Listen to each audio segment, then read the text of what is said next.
Hello everyone, आज की class में आपका स्वागत है। एसटी केमिस्ट्री में आपका स्वागत है।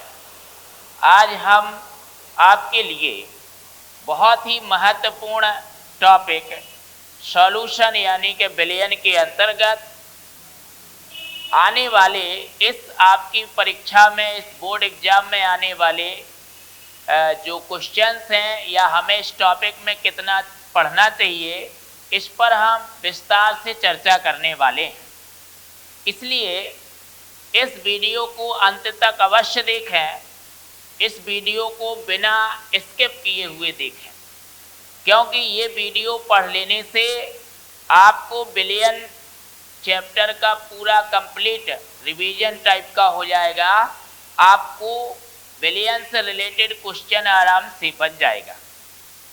इसी तरह के हमारे कंटिन्यू वीडियोज आपको मिलते रहेंगे। आपके जैसा कि हमने बताया था कि आपके सिलेबस में 13 यूनिट्स हैं, तो एक एक करके सभी यूनिट्स के आपको एक एक दो वीडियो छोटे छोटे आपको प्रोवाइड कराए जाएंगे, वो भी आपके एग्ज़ाम से पहले ही। इसलिए आप अगर हमारे YouTube चैनल पर नए हैं तो सबसे पहले इसको सब्सक्राइब कर लीजिए और बेल आइकन को प्रेस कर लीजिए, जिससे कि प्रत्येक चैप्टर्स का वीडियो आप तक पहुंच सके और आपकी जो समस्याएं हैं उनका निदान हो सके। तो हम ज़्यादा समय बर्बाद ना करते हुए सीधे अपने मेन मुद्दे, मेन टॉपिक पर आते हैं। जी हाँ, तो आज हम पूरा विलयन के अंतर्गत पढ़ने वाले हैं, उसका पूरा निचोड़, पूरा सारांश, जो कि हर एग्ज़ाम के लिए आपको बहुत ही ज़्यादा जो है लाभप्रद होगा, बहुत ही ज़्यादा यूजफुल रहेगा। आज का ये लेक्चर, शानदार लेक्चर आपके साथ, सहयोग के साथ हम आपके समक्ष लेकर आए हैं और इस लेक्चर को आपको ज़्यादा से ज़्यादा शेयर करना है, वायरल करना है, जिससे कि ये सब तक पहुंच सके। तो चलिए स्टार्ट करते हैं कि हमें विलयन के अंतर्गत क्या क्या पढ़ना है और किस तरह से पढ़ना है, जान लेते हैं आज की इस शानदार क्लास में। इस वीडियो को बिना स्किप किए हुए ही देखें और लाइक करना ना भूलें, कमेंट करें भैया, ठीक है। तो चलिए हम सबसे पहले सॉल्यूशन में बात करते हैं कि कितना क्या क्या पढ़ना है। सॉल्यूशन में भैया, जैसा कि आप जानते हैं कि सॉल्यूट और सॉल्वेंट, सॉल्यूट और सॉल्वेंट से सॉल्यूशन बनता है। सॉल्यूट मतलब विलेय, सॉल्वेंट मतलब विलायक। जब दो या दो से अधिक पदार्थों का समांगी मिश्रण बन जाता है तो उसको विलयन कहा जाता है। जिसमें एक पदार्थ विलेय होता है तो दूसरा पदार्थ विलायक होता है। जी हाँ, तो अब विलयन में विलेय की मात्रा ज्ञात करना या विलायक में विलेय की मात्रा ज्ञात करना सांद्रता का निर्धारण कहलाता है। कंसंट्रेशन टर्म्स, तो हमें यहाँ कौन कौन सी कंसंट्रेशन टर्म्स पढ़नी है, इस बात को ध्यान देंगे भैया। कंसंट्रेशन टर्म्स यानी कि सांद्रता पद, कौन कौन से हमें कंसंट्रेशन टर्म्स इस चैप्टर के अंतर्गत पढ़ने हैं। तो सबसे पहला तो है भैया परसेंटेज। परसेंटेज तो आप ज्यों ही जान लेते हैं कि विलयन के 100 भागों में कितने भाग विलेय पदार्थ के हैं, वो आपका परसेंटेज हो जाता है। भार परसेंटेज तो वहाँ भार ले लेते हैं, भार आयतन परसेंटेज तो वहाँ भार और आयतन ले लेते हैं, 100 का मल्टीपल कर देते हो। तो जैसे आप भार प्रतिशत काउंट कर रहे हो, इसका मतलब विलेय का भार और बटे विलयन का भार, ठीक है, पूरे विलयन का भार लेंगे और क्या कर देंगे, 100 का गुणा कर देंगे, राइट। तो इस तरीके से आप परसेंटेज निकाल सकते हैं। मान लीजिए 10% WW, भार प्रतिशत दी हो 10%, तो इसका मतलब क्या हुआ, इसका मतलब हुआ कि यहाँ पर जो विलेय की मात्रा है वो भैया 10 ग्राम है, ठीक है। और यहाँ पर जो विलयन की मात्रा है वो भैया 100 ग्राम है। 100 ग्राम विलयन में 10 ग्राम विलेय पदार्थ है। तो टोटल यहाँ पर जो विलायक हो जाएगा, सॉल्वेंट हो जाएगा, वो कितना हो जाएगा? 100 माइनस 10 बराबर 90 ग्राम हो जाएगा, 90 ग्राम हो जाएगा। राइट। तो आपको केवल परसेंटेज का मतलब भर पता हो, भार प्रतिशत का मतलब, ठीक है। इसी तरह भार आयतन प्रतिशत दी हो तो वहाँ केवल परसेंटेज लिखा रहता है या W/V लिखा रहता है। तो इसका मतलब होता है कि विलेय का भार यहाँ पर 10 ग्राम है और विलयन का आयतन भैया 100 मिलीलीटर है, या फिर आप 100 घन सेंटीमीटर कह सकते हैं। इसी तरह आयतन प्रतिशत दी हो, आयतन प्रतिशत V/V आयतन प्रतिशत दी हो तो इसका मतलब यहाँ पर विलेय का जो आयतन है, विलेय का आयतन है वो कितना है भैया? 10 मिलीलीटर है। और पूरा विलयन का आयतन कितना है भैया? 100 मिलीलीटर है। और विलायक यहाँ पर कितना हो जाएगा भैया? 100 माइनस 10 यानी 90 मिलीलीटर हो जाएगा, 90 मिलीलीटर। तो विलयन के अंतर्गत ये बेसिक बात है, क्योंकि विलयन से सवाल आ जाता है, न्यूमेरिकल्स आ जाता है। उस न्यूमेरिकल्स में परसेंटेज दी होती है, तो उस परसेंटेज का हमें मतलब पता होना चाहिए। तो 100 के हिसाब से, 100 के हिसाब से वो मतलब इस तरह से आप लिख सकते हो, भार प्रतिशत का, भार आयतन प्रतिशत का और आयतन प्रतिशत का। राइट। इसके बाद यहाँ पर 3 कंसंट्रेशन टर्म्स बहुत ही ज़्यादा मोस्ट हैं, जिसमें पहली है भैया मोलारिटी। मोलारिटी जिसे आप कहते हो मोलरता। तो 1 लीटर विलयन में उपस्थित विलेय पदार्थ के मोलों की संख्या को मोलरता या मोलारिटी कहते हैं। मोलरता कैपिटल M बराबर विलेय के मोल बटे विलयन का आयतन काय में लेना भैया? लीटर में लेना है। अगर आप ये आयतन मिलीलीटर में लेते हैं या फिर क्यूबिक सेंटीमीटर में लेते हैं तो भैया 1000 से गुणा हो जाता है। तो ये आप आयतन मिलीलीटर में ले सकते हो या फिर क्यूबिक सेंटीमीटर में ले सकते हो। मोलरता बराबर N गुणा 1000 और बटे V घन सेंटीमीटर। तो 1 लीटर विलयन में उपस्थित विलेय पदार्थ के मोलों की संख्या को मोलरता कहते हैं। तो मोलरता बराबर विलेय पदार्थ के mole, number of moles of solute upon volume of solution in litre. Litre में विलयन का आयतन, मिलीलीटर या घन सेंटीमीटर में लेते हो तो भैया 1000 से मल्टीपल कर दो। अब जो विलेय के मोल होते हैं वो होते हैं द्रव्यमान और बटे मोलर द्रव्यमान, यानी ग्राम में मात्रा बटे अणु भार या ग्राम भार बटे मोलर द्रव्यमान, ऐसा कह सकते हैं। W/M मतलब स्मॉल n बराबर होता है स्मॉल w बटे स्मॉल m। तो ये आपका मोलरता का सूत्र आ जाएगा भैया W गुणा 1000 और बटे m गुणा V, और V का में मिलीलीटर या घन सेंटीमीटर। तो 1 लीटर विलयन में उपस्थित विलेय पदार्थ के मोलों की संख्या को भैया मोलरता कहते हैं। मोलरता जानी आपने। राइट। अब आपको जानना है मोलालिटी। मोलालिटी जाननी है। मोलालिटी, जी हाँ, मोलालिटी जाननी है। मोलालिटी कहलाती है भैया मोललता। अब मोललता क्या होती है? 1 किलोग्राम विलायक में उपस्थित, अब विलयन नहीं कहना है आपको, विलायक कहना है। 1 किलोग्राम विलायक में उपस्थित विलेय पदार्थ के मोलों की संख्या को मोललता कहते हैं। तो भैया मोललता M बराबर हो जाएगा, M बराबर विलेय पदार्थ के मोल और बटे विलायक का भार काय में किलोग्राम। अगर ये भार ग्राम में लेते हो तो भैया 1000 से क्या हो जाएगा? गुणा हो जाएगा। और अब आप ये भार ग्राम में लिख सकते हो और N की जगह तो भैया W/M लिख सकते हो। राइट। तो यहाँ पर जो है ये आपका सूत्र बन जाएगा मोलालिटी का। इसके बाद आती है भैया नॉर्मेलिटी। नॉर्मेलिटी यानी नॉर्मलता। तो नॉर्मलता क्या होती है? विलयन के 1 लीटर आयतन में उपस्थित विलेय पदार्थ के ग्राम तुल्यांकों की संख्या नॉर्मलता कहलाती है। मतलब कैपिटल N बराबर number of gram equivalent of solute, मतलब विलेय पदार्थ के ग्राम तुल्यांकों की संख्या बटे वॉल्यूम आयतन, वॉल्यूम ऑफ सॉल्यूशन। विलयन का आयतन लेना है काय में? लीटर में।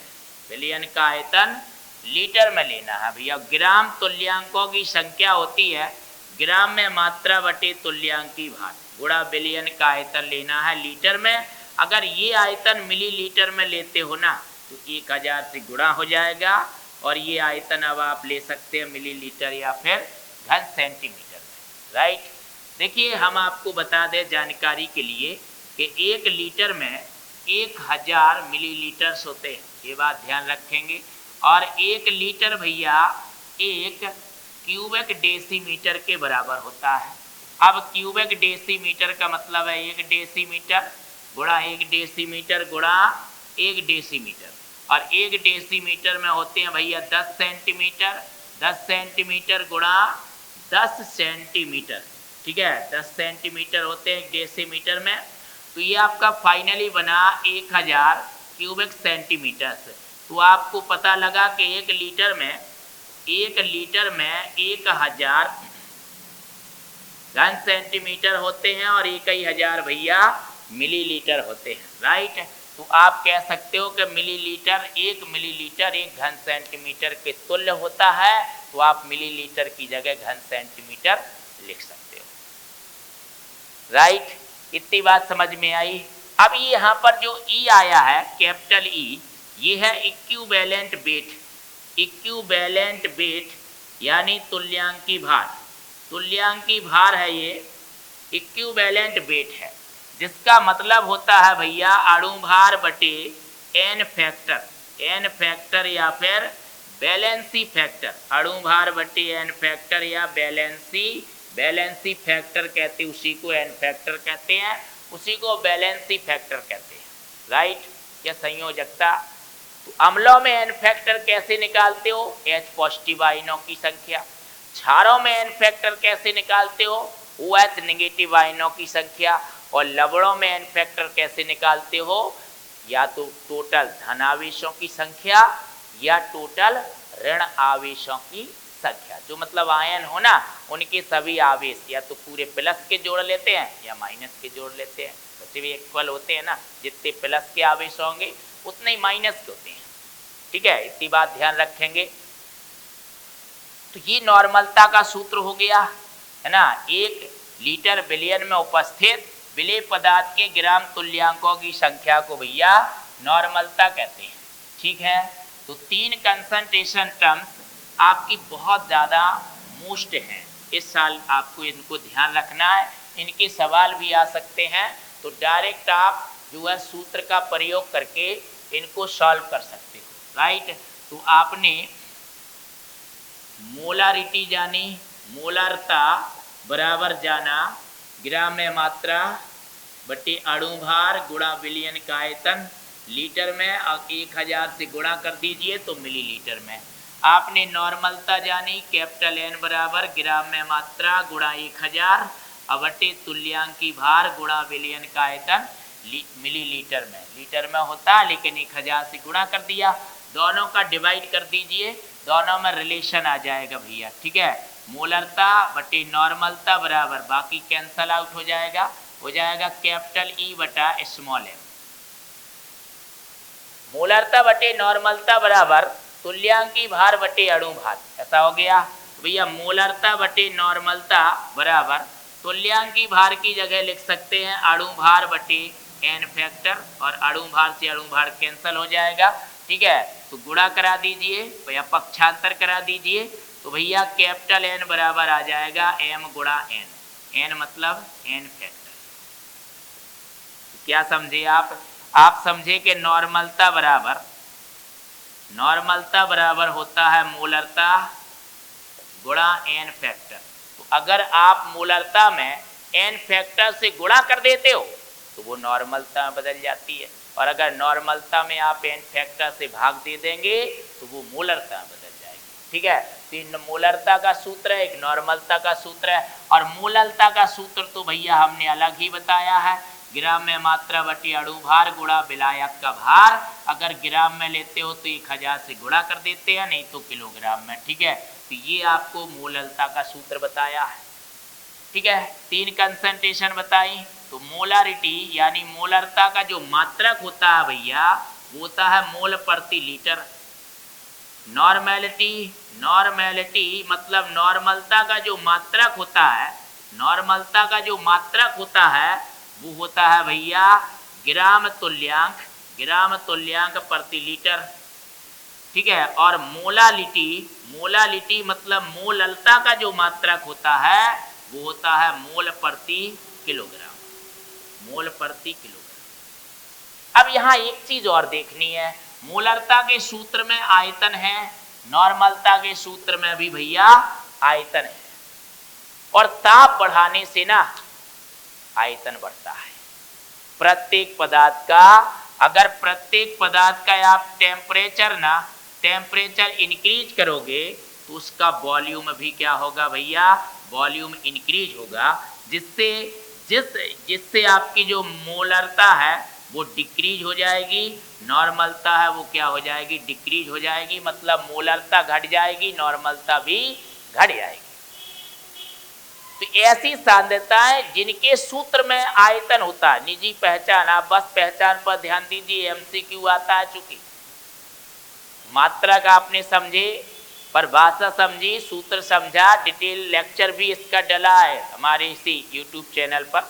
आज हम केवल मेन पर बात करने वाले हैं, पूरा निचोड़ एक बार में, वो भी एक वीडियो में हम पूरा डिस्कस करने वाले हैं, इसलिए थोड़ा सा स्पीड में बता रहे हैं, माफ कीजिएगा। अगर आपको कोई चीज़ अच्छे से क्लियर नहीं हो रही है तो आप वीडियो को अगेन मतलब दोबारा से देख सकते हैं, है ना, और पुश करके आप नोट डाउन भी कर सकते हैं, या फिर इसका डिटेल लेक्चर भी आप देख सकते हैं, हमारी उसी प्ले लिस्ट में आपको मिल जाएगा। राइट, तो आपको ये चीज़ समझ में आई कि मोलरता का सूत्र कितना है, नॉर्मलता का सूत्र कितना है, मोललता का सूत्र कितना है। अब मोललता के सूत्र में देखिए आयतन नहीं है, तो ये भैया मोललता जो होती है ना ये टेम्परेचर इंडिपेंडेंट होती है, टेम्परेचर इंडिपेंडेंट, इंडिपेंडेंट मतलब ताप स्वतंत्र, कंसंट्रेशन टर्म्स है। जी हाँ, इस पर ताप का कोई प्रभाव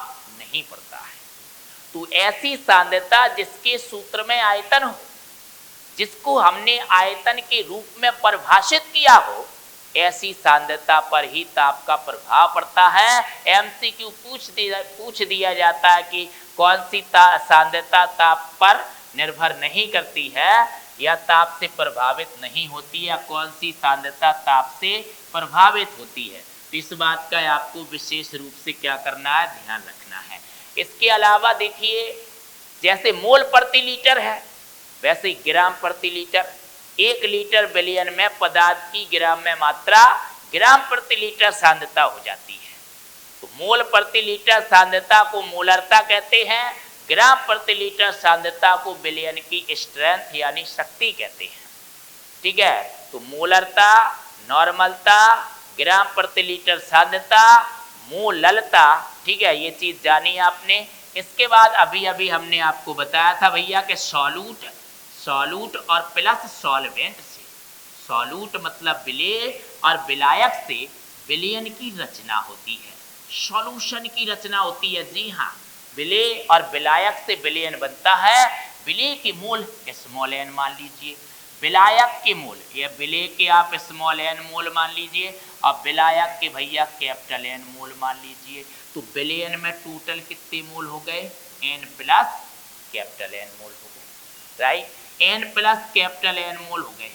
राइट, अब इसमें पूरे में आप जो है डिवाइड कर दीजिए n प्लस कैपिटल N से, तो n बटे n प्लस कैपिटल N, बीच में प्लस लगा लीजिए, कैपिटल N बटे n प्लस कैपिटल N बराबर हो जाएगा n plus capital N upon n plus capital N, ये कैंसल आउट हो जाएगा, इक्वल टू 1 आ जाएगा। मतलब n बटे n plus capital N plus n बटे n प्लस कैपिटल N बराबर 1, इतना हो जाएगा।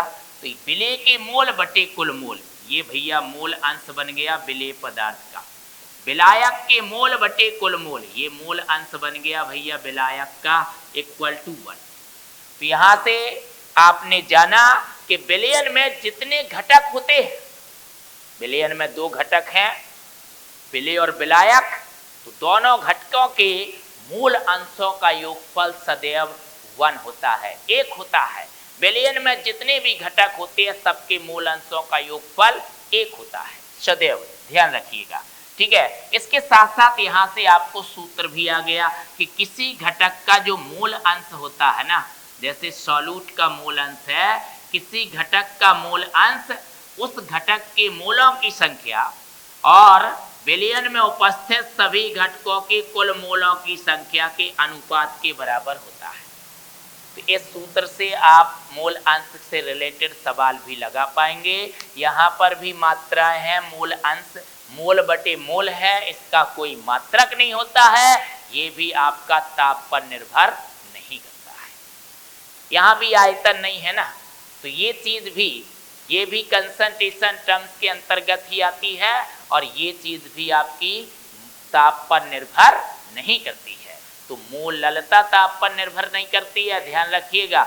मूलांश ताप पर निर्भर नहीं करता है, मोलरता ताप पर निर्भर करती है, नॉर्मलता ताप पर निर्भर करती है, ग्राम प्रति लीटर सांद्रता ताप पर निर्भर करती है। राइट, क्लियर हुई इतनी बात। तो जिस सांद्रता में आयतन होगा वो ताप पर निर्भर करेगी। इसी तरह आप विलायक का यानी कि सॉल्वेंट के मोल अंश का सूत्र भी लिख सकते हो भैया, सॉल्वेंट के मोल और बटे कुल मोल n प्लस कैपिटल N। तो ये था कंसंट्रेशन टर्म्स। हम इस चैप्टर को 3 भागों में पढ़ने वाले हैं। जी हाँ, इस चैप्टर का निचोड़ लेकर आए हैं। ये पूरा वीडियो आपके लिए महत्वपूर्ण है, पूरा देखना है आपको और लाइक करना है, शेयर करना है, कमेंट करना है, ठीक है। तो हम 3 भागों में इस लेक्चर को पढ़ेंगे। पहला भाग हुआ कि कंसंट्रेशन टर्म्स, विलयन में विलेय की मात्रा या विलायक में विलेय की मात्रा का निर्धारण, डिटर्मिनेशन कंसंट्रेशन कहलाता है, सांद्रता का निर्धारण कहलाता है। और आपने वो चीज जानी कि कौन कौन सी सांद्रता होती है। अब बढ़ते आगे सेकंड पोर्शन की ओर। अब सेकंड पोर्शन में हमें 2 रूल्स पढ़ने हैं। जी हाँ, एक है हेनरी लॉ और एक है राउल्ट लॉ। जी हाँ, राउल्ट का नियम और हेनरी का नियम, 2 हमको क्या पढ़ने हैं भैया, रूल्स पढ़ने हैं। इन रूल्स से सवाल भी आ सकते हैं और इन रूल्सों को भी आपसे पूछ लिया जाता है। 2 रूल्स आपके मोस्ट हैं, महत्वपूर्ण हैं, ठीक है। तो देखिए, सबसे पहले हम जैसे कि एक सस्पेंस लिया हमने, एक पात्र लिया और इस पात्र में भैया द्रव भरा हुआ है, बंद पात्र है। यहाँ पर ये लिक्विड भरा है, लिक्विड द्रव भरा हुआ है। अब हमने इस पात्र में क्या किया, इस बंद पात्र में हमने कोई गैस प्रवाहित कराई, गैस। तो गैस क्या होगी कि इस पात्र में जाएगी और अपना प्रेशर लगाएगी और प्रेशर के कारण ना ये गैस इस द्रव में घुलने लगेगी भैया। तो जब घुलने लगेगी ना, तो गैस प्लस लिक्विड अगर मिल जाए तो भैया सॉल्यूशन बन जाएगा। क्या हर्ज है, 2 पदार्थ मिल जाए सॉल्यूशन बन जाता है, सॉल्यूशन बन जाएगा। यही एक्सपेरिमेंट 1801 में हेनरी ने किया। हेनरीज लॉ, यहीं से निकल के आएगा भैया हेनरी का नियम, जो मोस्ट इंपॉर्टेंट नियम है।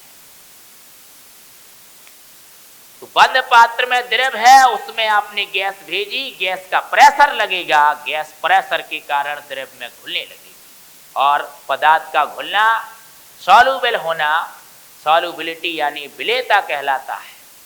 पदार्थ के घुलने का लक्षण विलेयता कहलाता है, तो सॉल्युबिलिटी कहलाता है। तो गैस अपने दाब के कारण घुलती है। सोचिए, गैस का जितना ही ज्यादा दाब होगा ना, विलेयता उतना ही ज़्यादा होगी। तो भैया हेनरी साहब ने क्या बताया, हेनरी साहब ने स्टेटमेंट दिए हैं। अब इनके रूल्स में स्टेटमेंट आपके टू स्टेटमेंट हैं, 2 स्टेटमेंट हैं, फर्स्ट सेकेंड। स्थिर ताप पर किसी गैस की द्रव्यमय विलेयता, गैस द्रव्य में घुलती है, वही विलेयता समझाई अपने आप को। स्थिर ताप पर किसी गैस की द्रव्यमय विलेयता गैस के आंशिक दाब के समानुपाती होती है। तो मतलब solubility of gas in liquid directly proportional to pressure of gas, यानी कि S समानुपाती P। सो डेट इम्प्लाइज, लिख सकते हैं S बराबर KH इंटू P। यहाँ पर KH कहलाएगा हेनरी नियम, हेनरी रूल्स कांस्टेंट। हेनरी नियम स्थिरांक है ये KH। गैस की विलेयता गैस के आंशिक दाब के समानुपाती होती है स्थिर ताप पर। नीतांक आया KH, हेनरी नियम नीतांक। यहां से अगर आप KH का यूनिट निकालेंगे भैया तो S/P विलेयता का यूनिट और दाब का यूनिट, मतलब KH का बड़ा यूनिट आ जाएगा। विलेयता अगर मान लीजिए मोलर विलेयता है ना, तो मोल प्रति लीटर, तो मोल प्रति लीटर हो गया, और दाब का मात्रक भैया ATM हो गया। तो कितना बना मात्रक, जाके बना mole litre inverse ATM inverse, मतलब बड़ा मात्रक आया है ना। तो बड़ा मात्रक आ जाए KH का सवाल में, या विलेयता वगैरह दी हो तो इस सूत्र से लगाना आपको हेनरी नियम का सवाल। इसके अलावा देखिए जितना ही ज्यादा दाब होगा गैस का, उतना ही ज्यादा गैस के अंश उसमें घुल जाएंगे, गैस के मोल उसमें घुल जाएंगे। अब देखिए गैस के मोल अगर आप मान लें स्मॉल n और विलायक के मोल मान लें कैपिटल N, तो गैस का भैया गैस का मोल अंश निकाल सकते हो कि नहीं निकाल सकते हो, n/n प्लस कैपिटल N। अब ये भी बताया हमने आपको। तो अगर द्रव्य में गैस की स्मॉल n मोल घुल जाए और विलायक की कैपिटल N मोल है, तो गैस का मोल अंश कितना हो जाएगा, n/n प्लस कैपिटल N हो जाएगा। जी हाँ, और जितना ही ज्यादा गैस का दाब होगा उतना ही ज्यादा उसके अंश घुलेंगे, स्वाभाविक बात है। तो आप इस स्टेटमेंट को दूसरे अंदाज में कह सकते हो कि स्थिर ताप पर गैस का आंशिक वाष्प दाब या आंशिक दाब विलयन में गैस के मूल अंश के समानुपाती होता है। गैस का आंशिक दाब विलयन में गैस के मूल अंश के समानुपाती होता है। तो यहाँ पर भी आप कांस्टेंट लगाएंगे, अगर मतलब समानुपाती का चिन्ह हटाओगे तो कांस्टेंट लगाओगे KH इंटू एक्स गैस। तो आंशिक दाब गैस के मूल अंश के कैसा होता है, समानुपाती होता है। स्थिर ताप पर गैस का आंशिक दाब विलयन में गैस के मूल अंश के समानुपाती होता है। इस KH को भी आप हेनरी नियम स्थिरांक कहेंगे। यहाँ पर जो KH का मात्रक होगा ना, वो X का तो कोई मात्रक होता नहीं है, तो वो प्रेशर दाब का मात्रक होगा, ATM या बार, तो छोटा मात्रक होगा। मतलब छोटा मात्रक है तो ये सूत्र लगाना, आपको बड़ा मात्रक है KH का तो ये सूत्र लगाना। दो स्टेटमेंट है हेनरी रूल्स के, ध्यान रखिएगा। हेनरी का नियम गैस द्रव विलयन पर लागू होता है। गैस का व्यवहार आदर्श गैस जैसा होना चाहिए। गैस की विलय में क्रिया नहीं होनी चाहिए, गैस का संगुणन नहीं होना चाहिए, गैस का वियोजन नहीं होना चाहिए। ये लिमिटेशंस हैं हेनरी रूल्स की, याद रखिएगा। लिमिटेशंस, सीमाएं भी पूछी जाती हैं। तो गैस का व्यवहार आदर्श गैस जैसा होना चाहिए। गैस का विलायक में या विलयन में ना संगुणन होना चाहिए, ना वियोजन होना चाहिए, ना विलायक के साथ कोई रिएक्शन होनी चाहिए, कोई नो रिएक्शन नहीं होनी चाहिए। गैस केवल अपने प्रेशर के कारण डिजॉल्व होनी चाहिए, याद रखिएगा। पहला रूल्स जाना अपने हेनरी का रूल्स गैस द्रव विलयन के लिए। अब दूसरा मोस्ट रूल्स है इसी चैप्टर में, राउल्ट का नियम। जी हाँ, राउल्ट का नियम भी बड़े शानदार तरीके से समझ लेते हैं। राउल्ट का नियम, और जो सॉल्यूशन राउल्ट के नियम को फॉलो करते हैं वो आइडियल सॉल्यूशन होते हैं, और जो राउल्ट के नियम से डेविएशन दर्शाते हैं, विचलन दर्शाते हैं, वो नॉन आइडियल सॉल्यूशन, अनादर्श विलयन होते हैं, नॉन आइडियल सॉल्यूशन होते हैं। तो भैया अब हमें जानना है राउल्ट्स लॉ, राउल्ट्स का नियम। अब राउल्ट का नियम दो तरह का है। पहली बात तो वाष्पशील द्रव्यों के लिए, वाष्पशील घटकों के विलयन के लिए, घटकों के विलयन के लिए, वाष्पशील घटकों के विलयन के लिए। और दूसरा है भैया वाष्प दाब के आपेक्षिक अवनमन, आपेक्षिक अवनमन या ठोस द्रव विलयन के लिए। ठीक है, इस तरह से हमने डिवाइड कर दिया। हालांकि आपसे जो क्वेश्चन अलग ही ढंग से पूछा जाता है तो उसी हिसाब से आपको बताना है। दोनों हम अब जब आपको अभी पढ़ा देंगे तो क्लियर हो जाएगा।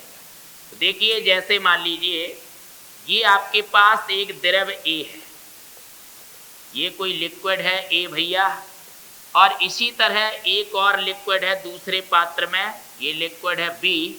दोनों को मिला दिए एक बड़े पात्र में, तो दोनों लिक्विड मिल गए, तो भैया विलयन बन गया आपका ए प्लस बी। जी हाँ, ए प्लस बी विलयन बन गया।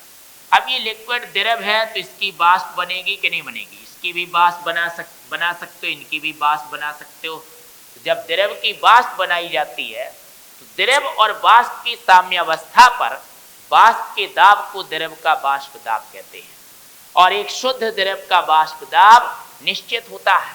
तो एक द्रव ए है, इसकी वाष्प बन रही है, तो ये वाष्पशील है, वाष्पशील है मतलब वॉलेटाइल है, वॉलेटाइल है, वाष्पशील है।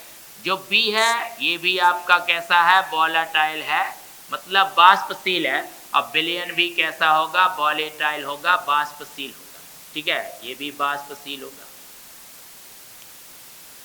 अब जिस समय ये द्रव ए शुद्ध अवस्था में, उस समय इसका वाष्प दाब माना PA0, शुद्ध अवस्था का वाष्प दाब, इसका वाष्प दाब माना PB0, शुद्ध अवस्था का वाष्प दाब। ठीक है, तो यहाँ पर जब विलयन बन गया तो अब ये शुद्ध नहीं रहे घटक, अब ये अलग अलग हो गए हैं।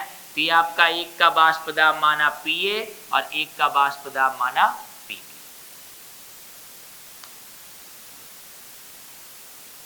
दो या दो से अधिक वाष्पशील द्रव्यों को मिलाते हैं, विलयन बनता है।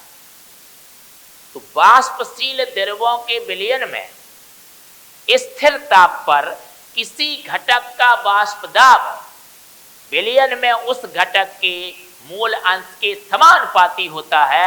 इसे राउल्ट का नियम कहते हैं, जो 1886 में राउल्ट द्वारा दिए गए।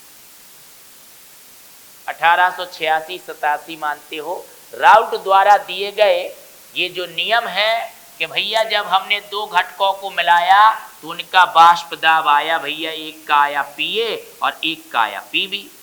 अब ये जो वाष्प दाब होता है ये मूल अंश के समानुपाती होता है, बिल्कुल हेनरी नियम जैसा। तो घटक ए का वाष्प दाब विलयन में घटक ए के मूल अंश के समानुपाती होगा, घटक बी का वाष्प दाब घटक बी के मूल अंश के समानुपाती होगा। यही बात हेनरी के नियम में बताई।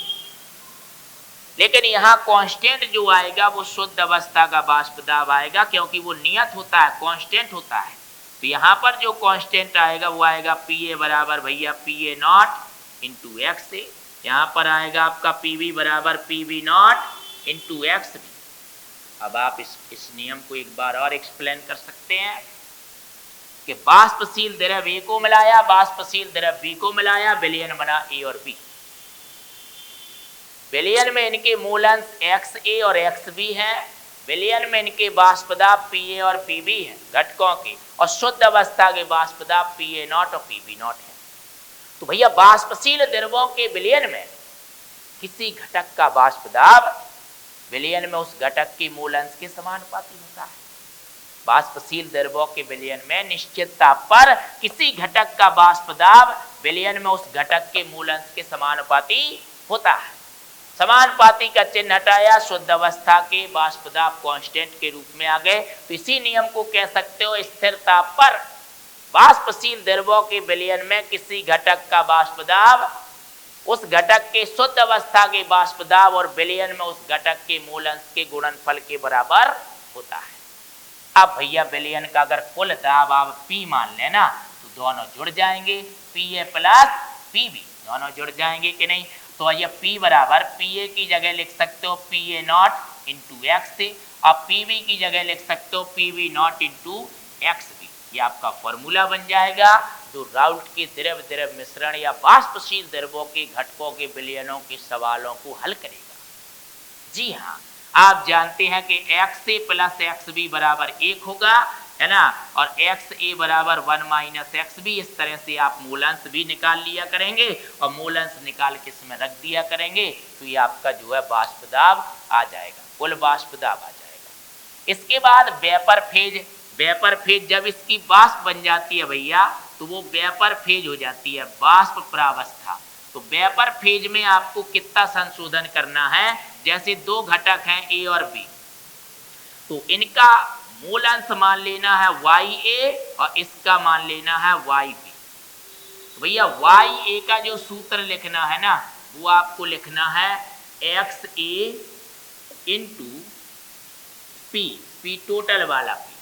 इसी तरह YB का जो सूत्र लिखना है वो लिखना है XB इंटू P। ठीक है, तो ये आपका निकल के आ जाएगा YA और ये आपका वाष्प प्रावस्था का जो आपका वाष्प प्रावस्था का जो यानी कि वाष्प दाब है वो क्या आ जाएगा भैया, सामने निकल के आ जाएगा। ठीक है, तो आपका जो है थोड़ा सा यहाँ मिस्टेक हो गया है, थोड़ा सा ध्यान दीजिए, इस सूत्र से ध्यान दे पाएंगे आप। देखिए ये आपने वाष्प प्रावस्था के वाष्प दाब माने YA और YB। ठीक है, अब इसी सूत्र से आपको ध्यान देना है क्योंकि सवाल में वाष्प प्रावस्था का भी पूछ दिया जाता है, तो जो आपने सूत्र पढ़ा है उसी के अकॉर्डिंग बनाते हैं, तो उसी टेक्निक से ध्यान दीजिए तो आपका गलत नहीं होगा। ठीक है, तो जैसे आपने PA बराबर लिखा PA नॉट इंटू XA ऐसा लिखा है। ठीक है, अब ये तो यहाँ पर आपने कांस्टेंट लिया है, कांस्टेंट, और ये मूलांश है, ये उसका मतलब के वाष्प दाब है। ठीक है, अब आपको जैसे YA का लिखना है तो YA का जो लिखना है आपको मतलब कि वाष्प अवस्था का जो आपको दाब लिखना है तो वहाँ पर आपको लिखना है भैया वाष्प प्रावस्था के लिए वेपर फेज के लिए क्या लिखना है, वेपर फेज के लिए आपको इसी सूत्र से बनाना है। PA लिखोगे यहाँ, ठीक है, जहाँ PA नॉट लिखा है ना वहाँ पर आप P टोटल लिख देंगे, P टोटल इंटू XA की जगह कर दोगे YA। ठीक है, तो इसी तरह आपका भैया PB बराबर हो जाएगा P टोटल इंटू YB ऐसा हो जाएगा। तो आपको YA निकालना है तो YA बराबर आएगा PA अपॉन P। ठीक है, गौर से समझिए, और इसी तरह YB बराबर आएगा, YB बराबर आ जाएगा आपका PB अपॉन P। ठीक है, अब P टोटल निकाल लिया करेंगे और इस तरह से आपका जो है सॉल्व हो जाया करेगा। PA और PB आप पहले ही से निकाल लेंगे इन सूत्रों से। तो इस तरीके से वेपर फेज के लिए भी कभी कभार उसी सवाल में आ जाता है कि वाष्प प्रावस्था का संगठन भी निकालिए, तब आपको इस सूत्र का इस्तेमाल करना हो। ये बहुत जल्दी गलत भी हो जाता है, इस वजह से आपको इसी सूत्र से इसको बनाना है। ठीक है, कांस्टेंट पहले लिया था, अब टोटल वाला दाब भी तो निश्चित रहेगा ना, तो उसी को कांस्टेंट को चेंज कर देना है बस, और वैसे ही रहेगा। राइट, तो ये चीज़ आपने जानी। अब इसके बाद ये जो विलयन इस नियम का जो पालन करते हैं ना वो आदर्श विलयन होते हैं, उनके लिए आप जो है ग्राफ खींच सकते हो, और जो विलयन पालन नहीं करते हैं वो अनादर्श विलयन होते हैं। तो देखिए ये PX ग्राफ खींच सकते हो आप। तो जिस समय आपका XA बराबर 1 है उस समय आपका XB 0 हो जाएगा। अब XB बढ़ने लगा तो XA घटने लगेगा, XA घटते घटते कितना हो गया 0 हो गया तो आपका x भी बढ़ते बढ़ते 1 हो जाएगा। तो यहाँ पर जो x 1 है तो इसका मतलब यहाँ पर जो शुद्ध अवस्था का वाष्प दाब होगा हो जाएगा PA0, क्योंकि केवल शुद्ध घटक A है। यहाँ पर केवल शुद्ध घटक B बचा है तो यहाँ पर जो बिंदु हो जाएगा PV0, ठीक है। और इस रेखा को क्या कर दोगे आप, यहाँ पर मिलान कर दोगे तो ये P टोटल को दर्शाएगी भैया, PA प्लस PV को दर्शाएगी। ये आइडियल सॉल्यूशन के लिए PX ग्राफ है, ध्यान रखिएगा। तो जब मूलांश 1 है XA, ये घटक A का मूलांश 1 है, मतलब घटक B नहीं है उसमें, तो शुद्ध अवस्था का वाष्प दाब लिखोगे PA0, है ना। यहाँ पर आपको वेपर प्रेशर लेना है ना, वाष्प दाब लेना है, वेपर प्रेशर लेना है इस अक्ष पर, वेपर प्रेशर लेना है इस अक्ष पर, ठीक है। और यहाँ पर आपको मूलांश लेना है। तो देखिए वेपर प्रेशर आपका जब घटक x से 1 होगा तो वेपर प्रेशर आपका PA0 हो जाएगा, जब घटक x भी होगा तो वेपर प्रेशर PV0 हो जाएगा। अब आपने इस बिंदु को इस बिंदु से मिला देना है और इस बिंदु को इस बिंदु से मिला देना है। तो ये आपका जब x भी बढ़ेगा तो भैया PV बढ़ेगा, ठीक है। और जब x से घटेगा तो PA घटेगा। तो ये PV की कर्व हो गई और ये नीचे वाली रेखा PA की कर्व हो गई, ठीक है। और ये P टोटल हो गया। इस तरह से ये आइडियल सॉल्यूशन के लिए ये चीज़ आपने जानी, ये आइडियल सॉल्यूशन के लिए है, राइट। ये आइडियल सॉल्यूशन के लिए है। क्लियर हुई बात है। इसी तरह जो विलयन राउल्ट के नियम का पालन करते हैं वो आदर्श विलयन होते हैं, आइडियल सॉल्यूशन होते हैं, आइडियल सॉल्यूशन होते हैं भैया, जो राउल्ट के नियम का पालन करते हैं। इसके अलावा उनकी मिश्रण की एंथैल्पी परिवर्तन शून्य होता है, delta mix H equal to 0। और मिश्रण का आयतन परिवर्तन मतलब उनके बनाने में ना आयतन नष्ट होता है ना उत्पन्न होता है, तो आयतन परिवर्तन भी कितना होता है भैया, 0 होता है, ठीक है। ये भी कंडीशंस हैं जो आपको ध्यान रखना है। और PA बराबर होता है PA0 into x and PV बराबर होता है भैया PV0 इंटू एक्स, या आपका P total PA plus PV के बराबर होता है, P टोटल PA अब प्लस PV के बराबर होता है। किसके लिए, आइडियल सॉल्यूशन के लिए। कंडीशन आपसे पूछ दी जाती है। अब नॉन आइडियल सॉल्यूशन, अनादर्श विलयन, नॉन आइडियल सॉल्यूशन क्या होते हैं भैया, जिनके जो राउल्ट के नियम से विचलन प्रदर्शित करते हैं। राउल्ट के नियम का सभी सांद्रताओं पर और सभी ताप सांद्रता की सभी कंडीशंस पर पालन नहीं करते हैं, बल्कि विचलन प्रदर्शित करते हैं, वो आपके नॉन आइडियल सॉल्यूशन होते हैं। और नॉन आइडियल सॉल्यूशन के लिए मिश्रण एंथैल्पी का मान यानी एंथैल्पी परिवर्तन डज नॉट इक्वल 0, ठीक है। और मिश्रण आयतन परिवर्तन डज नॉट इक्वल 0। और आपका P टोटल बराबर PA और plus PV does not equal to, ये आपका मतलब ठीक से पालन नहीं होगा, ये नॉन आइडियल सॉल्यूशन होगा। क्लियर हो गई इतनी बात। इसके बाद अब देखिए हम वाष्पशील द्रव में मिला देते हैं अवाष्पशील ठोस। इस बात को भी ध्यान रखिए, जिसकी वाष्प नहीं बनती है उस ठोस को भैया मिला देते हैं। देखिए जैसे आपका द्रव है, ये शुद्ध द्रव है, इसमें शुद्ध द्रव भरा है, तो इस द्रव की जब वाष्प बनेगी तो इसका जो वाष्प दाब होगा वो बिल्कुल निश्चित होगा, कांस्टेंट होगा। वाष्प दाब इसका कैसा होगा, कांस्टेंट होगा, निश्चित होगा, राइट। अब इसके अलावा जब आप इसमें ठोस पदार्थ ऐड कर दोगे, इसी में जब आप कोई ठोस पदार्थ या अवाष्पशील नॉन वॉलेटाइल पदार्थ, नॉन वॉलेटाइल मतलब कोई भी सॉलिड वगैरह, जैसे नमक है, चीनी है, जब आप इसमें ऐड कर दोगे ना तो वो चीज यहाँ पर बेस्ट रूप में पड़ी रहेगी, उसकी वेपर नहीं बनेगी और वेपर बनने में वो रुकावट उत्पन्न करेगी। तो मान लो ये विलयन बन गया, इसका वाष्प दाब कितना हो गया, मान लीजिए PS हो गया। तो भैया क्या होगा कि P0 ग्रेटर होगा और PS कम होगा, ये चीज होगी। जब भी शुद्ध द्रव होता है तो उसका वाष्प दाब निश्चित होता है। जब उसमें कोई अवाष्पशील ठोस पदार्थ मिला दिया जाता है तो वाष्प दाब में कमी हो जाती है। वाष्प दाब में होने वाली ये कमी वाष्प दाब का अवनमन कहलाती है। और जब इसी अवनमन से, तो मतलब वाष्प दाब की कमी निकाल सकते हैं आप, वाष्प दाब का अवनमन निकाल सकते हैं, कमी निकाल सकते हैं। ठीक है, कैसे निकलेगा अवनमन कमी, डेल्टा P बराबर P0 माइनस PS, बड़े में से छोटे को घटाओगे।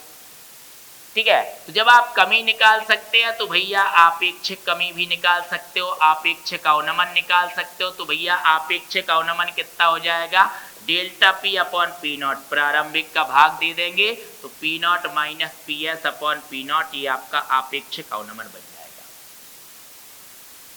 ठोस द्रव विलयन में स्थिर ताप पर ठोस द्रव विलयन में या किसी वाष्पशील द्रव में अवाष्पशील ठोस मिलाने पर उसके वाष्प दाब में होने वाला आपेक्षिक अवनमन मिलाए गए ठोस पदार्थ के या अवाष्पशील पदार्थ के मूल अंश के बराबर होता है। इसे राउल्ट का नियम कहते हैं। अवाष्पशील ठोस और वाष्पशील द्रव के विलयन में वाष्प दाब का आपेक्षिक अवनमन विलयन में विलेय पदार्थ के मूल अंश के बराबर होता है। मतलब P0 minus PS upon P0 बराबर X विलेय, विलेय का मूलांश यानी कि विलेय के मोल और बटे कुल मोल, N plus capital N for dilute solution.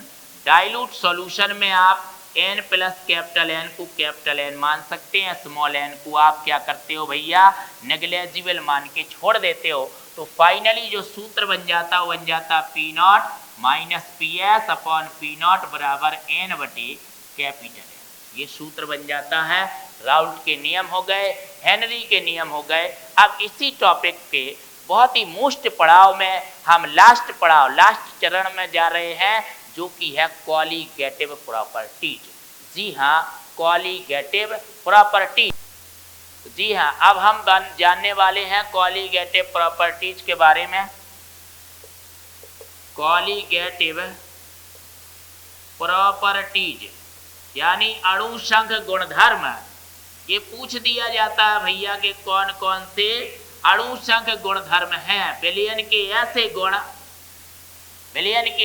गुण जो विलयन में कणों की प्रकृति पर नहीं बल्कि उनकी संख्या पर निर्भर करते हैं। अणुओं, आयनों या कणों की संख्या पर निर्भर करते हैं, अणु संघ गुणधर्म कहलाते हैं, जो कि 4 है। पहला आपका है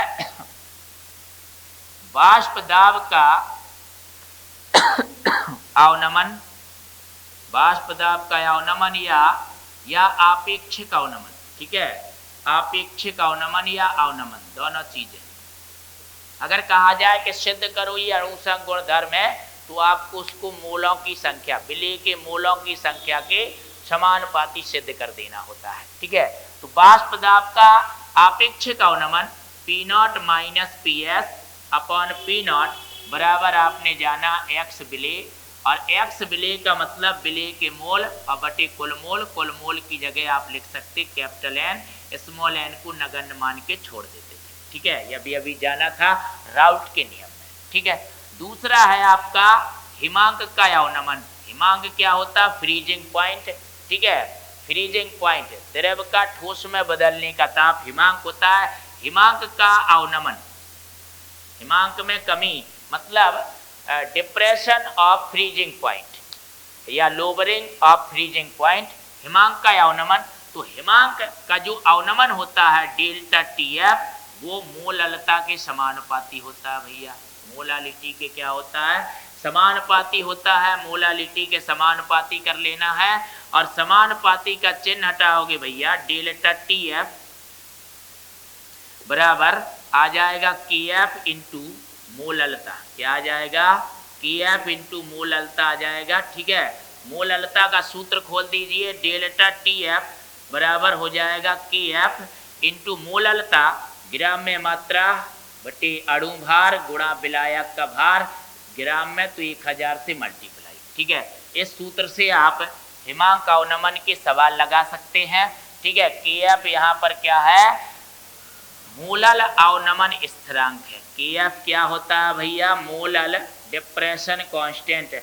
मोलल अवनमन स्थिरांक इंग्लिश में कहते हैं मोलल डिप्रेशन कांस्टेंट, मोलल अवनमन स्थिरांक होता है। इसकी परिभाषा इसी सूत्र से आप निकाल सकते हो। मोलल अवनमन स्थिरांक इसी सूत्र से आप इसकी परिभाषा निकाल सकते हैं। 1 मोल मान लेंगे, विलायक का भार कितना मान लेंगे 1 किलोग्राम मान लेंगे, तो डेल्टा TF बराबर KF आ जाएगा। ठीक है ना। तो यदि आप N बराबर W/M बराबर मान लें 1 मोल, ठीक है, कितना मान लें भैया 1 मोल मान लें, है ना, और कैपिटल W बराबर 1 किलोग्राम, 1 किलोग्राम बोले तो 1000 ग्राम। तो ऐसा करने से क्या हो जाएगा, डेल्टा TF बराबर KF आ जाएगा और इसकी डेफिनेशन आ जाएगी।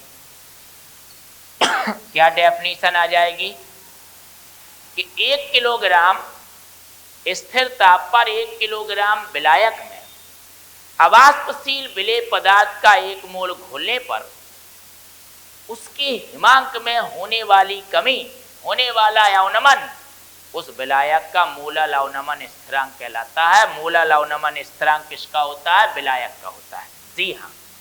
इसके बाद तीसरा अणु संघ गुणधर्म है भैया क्वथनांक।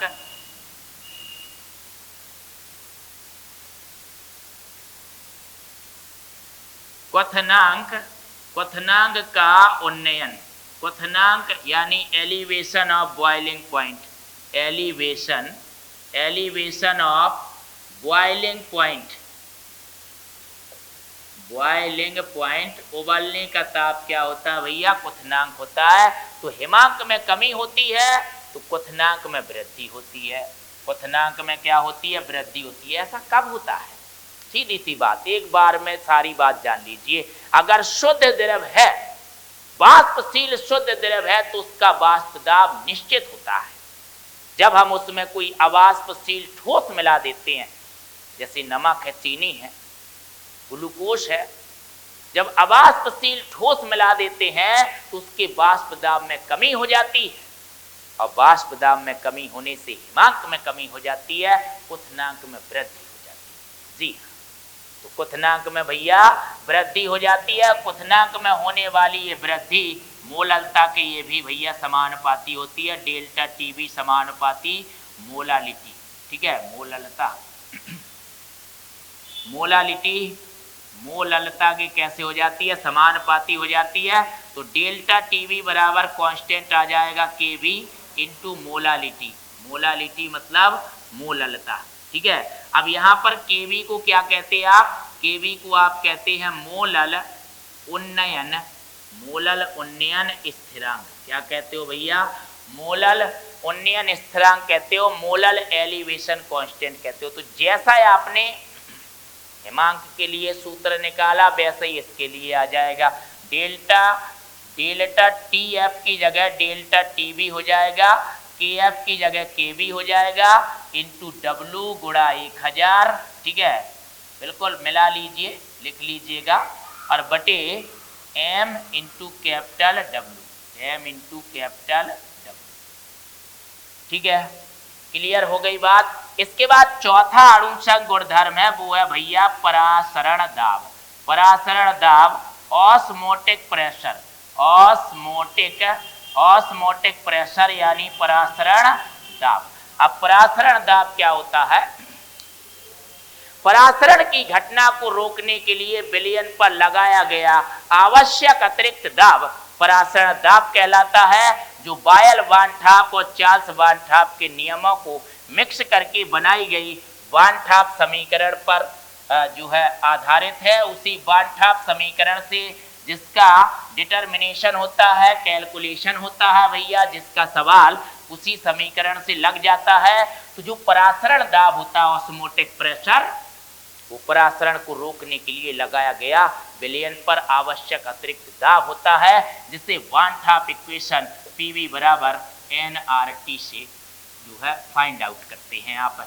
तो भैया पी बराबर मतलब n upon V R T, ठीक है, और एन अपॉन वी का मतलब है सी आर टी, ऐसे भी लिख सकते हो, या पी वी बराबर एन आर टी लिख सकते हो, या लिख सकते हो भैया पी वी बराबर एन की जगह डब्ल्यू upon M into R T. आर का मान दिया रहता है, टेम्परेचर दिया रहता है, ठीक है।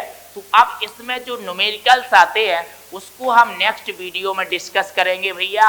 हमने पूरा कोशिश किया है, थोड़ा सा वीडियो लॉन्ग जरूर हो गया है, लेकिन विलयन के अंतर्गत पूरा निचोड़ हमने आपके समक्ष प्रस्तुत कर दिया है।